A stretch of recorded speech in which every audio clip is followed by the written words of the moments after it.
لله رب العالمين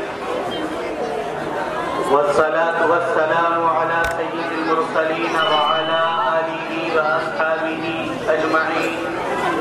أما بعد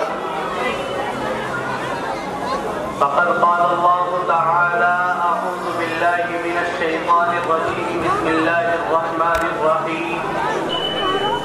ألف لام ميم ذلك الكتاب لا ريب فيه هدى للمتقين صدق اللہ العظیم۔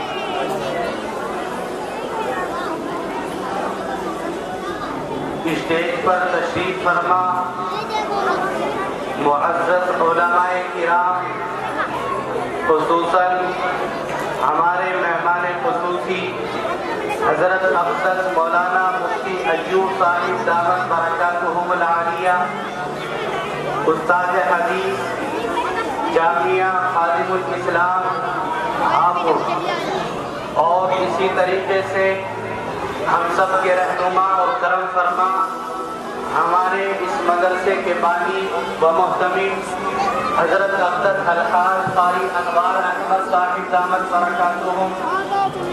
اور عزیز طلبہ اور پس پردہ بیٹھی میری مائیں اور بہنیں، آج کا ایک پروگرام آپ کے مدرسہ جامعہ عربیہ قاسم العلوم کانچ کا پل، اس کا یہ سالانہ اجلاس عام ہے، اور اس سالانہ اجلاس عام کا مقصد کیا ہے اور ان پروگراموں کا انعقاد اس لیے کیا جاتا ہے۔ سال کے آخر میں یہ پروگرام اس لیے طے ہوتے ہیں ان کے اوپر ہماری سرسری نظر ڈال دی جائے تو ہم سب کے لیے بہتر ہوگا۔ کیوں؟ اس لیے کہ جب ہم کہیں پر جاتے ہیں یا کسی محفل یا مجلس میں شریک ہوتے ہیں تو ہمارے سامنے ایک مقصد ہوتا ہے، ہمارے سامنے ایک کارکردگی ہوتی ہے کہ ہم کس لیے کہاں پر جا رہے ہیں۔ تو یاد رکھیے کہ آپ کا یہ سالانہ اجلاس عام ہے،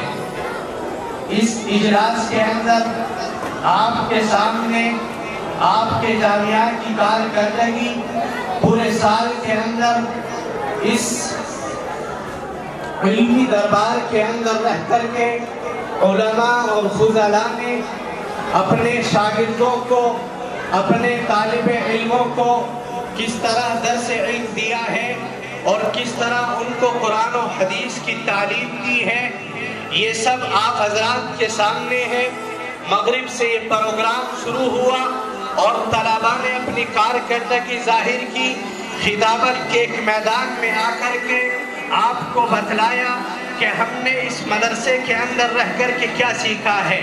اور آخر ہم اس مدرسے کے اندر کیا پڑھ رہے ہیں اور کیا حاصل کر رہے ہیں۔ آپ نے اس سے اندازہ کیا ہوگا، اور آؤ چلو ابھی تو پروگرام شروع ہونے پر ہے، ابھی تو آپ کا یہ جلسہ افتتاح کے قریب ہے۔ اب آپ جیسے اس کی منزلوں کو طے کرتے جائیں گے، آپ جیسے اس کی سیڑھی پر قدم رکھتے جائیں گے تو آپ کو معلوم ہوگا کہ آپ کے اس مدرسے نے پورے سال کیا کیا محنتیں کی ہیں، آپ کے اس مدرسے کے اساتذہ نے پورے سال کیا قربانیاں دی ہیں، اپنی نیندوں کو قربان کر کے، اپنی آرام کی پرواہ نہ کر کے آپ کے بچوں کو علم دین حاصل کرنے کے لیے اور آپ کے بچوں کو علم دین سکھانے کے لیے، قرآن کریم کی تعلیم دینے کے لیے ہمارا وقت یہ اساتذہ اور یہ مدرسین اور یہ محتممین ہر وقت اس کام کے اندر مصروف رہے کہ کسی طریقے سے یہ طلباء،